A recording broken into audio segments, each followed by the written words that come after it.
Hvað gerum við hér? 3 + 5 sinnum 4. Á ég að gera plús á undan eða á ég að gera sinnum á undan? Já, þá þarf ég að kunna röð reikniaðgerða. Þar er margföldun og deiling alltaf á undan samlagningu og frádrætti. Sinnum er á undan plús. Það þýðir að ég reikna þetta fyrst. 5 sinnum 4 er 20.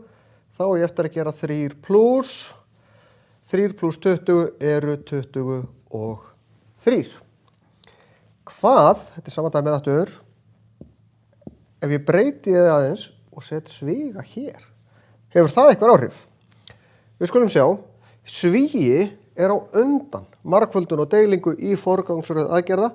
Ég á að leysa svigan fyrst.